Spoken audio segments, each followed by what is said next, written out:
Well, what's in this book is very, very hot. Well, Queen of the Crop is basically about my life story. It's about me coming of age up until this point. You know, like my grandmother used to always says, it's because my grandfather had a farm, and it's the cream of the crop, meaning top of the line. So I said, So I said, well, I'm queen of the crop, which makes me top of the line. Yes. It's going to be juicy and hot. The people I've met, the things I've done, the secrets that, I'm still holding on to, and some of the people are even no longer alive. So I'm just going to touch on a little bit of all that, and I believe I could help some other young girl out here on her own to teach her how to handle herself, and you can live and be as gorgeous as me. When I ran away from home at 14 years old and I went to Memphis, Tennessee, I had an uncle that was performing with the Bar-Kays, and he had told me that Isaac Hayes was looking for dancers and maybe I could get me a singing gig. So I leave my baby with my in-laws and off I go. So I get to Memphis and I meet a lot of people. And when I left Stax, then Don Cornelius and Isaac Hayes were friends. I'd like for you to meet two members of our Soul Train gang. Queen Turner. Queen? Yes. And Chris Benaby. Chris Benaby. Benaby. Queen, does your nose hurt? No. Looks like it ought to with that beautiful pen sticking in there. But anyway, moving right along. I'm sure you're both familiar with the Soul Train Scramble Board, right? Yeah. You have 60 seconds to correctly unscramble the name of the famous recording star or group of recording stars on the board. If you can do that in 60 seconds, you'll win this. And we used to do the Jesse Jackson Push Expos. And so I had met Don Cornelius then because he would always host it. So when Isaac Hayes decided that he wasn't going to be on the road anymore, he sent me to California because I told him I'm a runaway. I can't go home. I'm on the list, the runaway list. Not a good list to be on. So he set me up out here in California and called Don Cornelius, and so that's how I became a Soul Train dancer.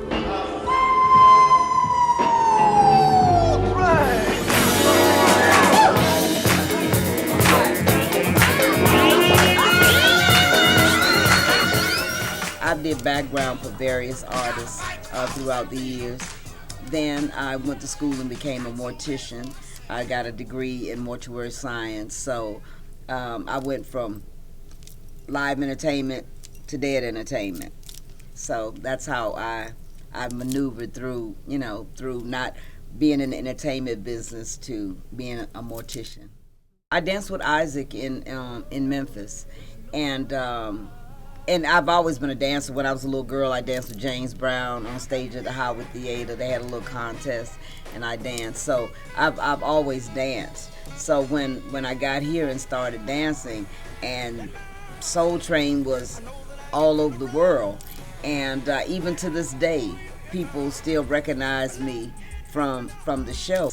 And we all still get together, the Soul Train gang, and we have reunions, and we were even inducted into the museum in D.C. Yeah, President Obama and them gave us a dinner and a tour of the museum before it opened to the public. My name is Queen Melinda Turner. I am the grand diva of all divas. Diva Glamours is about your modern day grandmother. We're not your typical grandmothers. Like my grandmother raised me, and I knew what my grandmother looked like, and I loved her dearly. She only dressed up on Sundays. Well, I clean up pretty well most days. So I decided, I said, I want to do something for the women who are aging up, but we're not aging out. And everybody always says, well, you don't look like you have 18 grands, and you don't look like you have 11 great grands, but I do. And I always try to keep it real Gucci. So I said, okay, I'm going to do a show. And I wanted to be about the modern day grandmothers. And voila, Diva Glamours was born. I'm in partnership with a clothing store with one of my divas, Elizabeth. And We have the beautiful clothing store that I'm in. Liz is from the west coast of Africa, I believe it is. And, you know, so our ideas together have really caused us to be great business partners, because again, all the divas, the ladies that I deal with, everybody has their own business, and everybody has a very interesting life, and they're crazy, you know, they're hormonal, they're menopausal. I'm glad to be affiliated with the ones that I am affiliated with. One is even one of my Soul Train sisters from back in the 70s. That's how Diva Glamours came about. I want you to meet Liz. She's around here somewhere. How you doing? Hey, boo. How you doing? Hi, precious. How you doing? Have a sit down. You and your crazy days. Oh, God, she's got me over here again. Yeah, well, this is my girl. I call her, I've given them all names. I call her the classy diva, because she's always so classy, and she's a wonderful person. We have our days, trust and believe. It's not always peaches and cream, but Liz is my girl. I know she got my back no matter what. Dealing with a lot of people, I've come to find out that there's a lot of us women that when we get older, we just close in and we want to stay home and just let time fly. Yes. And one thing you showed me, you don't have to do that. And I know you don't have to do that. And I want to empower other women to just get up and get things done. We've aged not out. I can still break it down. Oh yeah, you can. I can still break it down. Girlfriend. Yes, you can. And yes, you can. I believe that half of the women that are sitting on the couch right now can boogie, can get it going on, can go out, have a good time. Why are you home all the time? Why watch TV 24 hours a day when you can be living the life? You know, I used to watch the soap operas and I said, why can't that be me living that kind of life? You know, and I think that used to get me up and trying different things. Well, see, right now we're living our best life, really, because the only thing I'm missing is the youthfulness and being able to move without putting oil on my joints. But you know, I've learned so much, and I feel I feel mature. That's what has, you know, keeps me going. You know, our motto, we age up, but we don't age out. Mm-hmm. You know, when people threw me to the wolves, I came back as the leader. So, you know, it's just, that happens. You know, I think it's going to be great to show women that even when you get down, you can get back up, you know. And you definitely have a lot to teach us, you know. I'm about to get a divorce. It's only my second husband, but it's your 10th husband, so you're going to have to teach me how to catch a few. Yeah, this is true. You need to teach other women too how to, you know, get back up and keep going. Yeah. You know? Well, thank you so much, Liz. Thank you. Mwah. All right. Now you need to tell them more about your book and all those great guys you dated that I wish I had a chance on. Thank you, Elizabeth. Well, I'm going to do a lot of talking about my marriages in my autobiography. Who wouldn't want to follow my book? I mean, come on now. You know, you have your first baby at 12. You leave home at 14. You put your own self through college. You're married 10 times. I had some very tumultuous, you know, marriages. Some of them, one of my husbands tried to poison me, but by the grace of God, I lived and survived. And I touch on all of that in the book, and I get to play out some of that in the show, so people can get to see exactly who the real Queen Turner is. Although it's a million of us, because I have granddaughters named my name, but they all want to be like their grandma. But so yes, it's going to be a very interesting book and TV show. So everybody, I want you to stay tuned.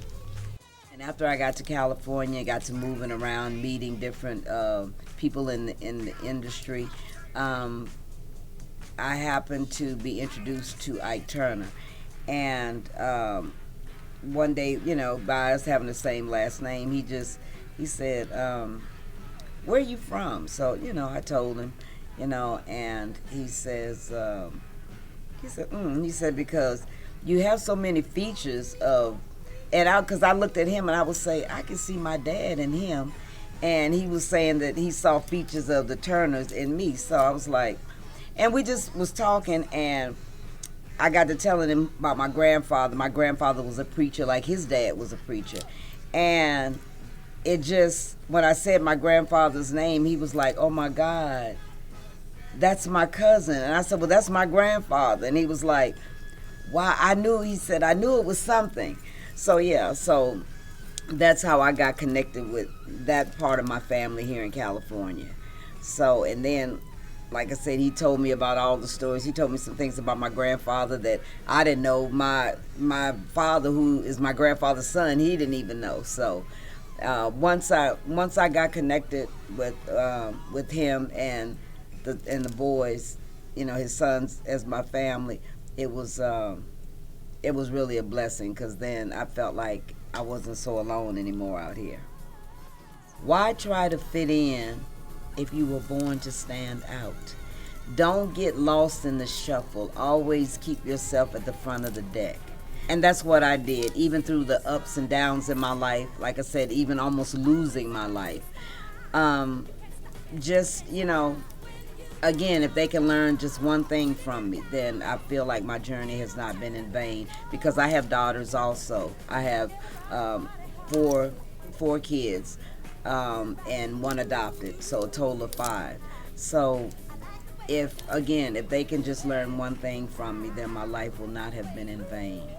All right, now I want everybody to stay tuned again for Diva Glamours coming at you, and the autobiography of my life, Queen of the Crop, and Liz and I store Front Page Fashions 1, and we're home of the Diva Glamours. Please come out and shop whenever you get ready. The address to our store is 2604 East Palmdale Boulevard, Palmdale, California.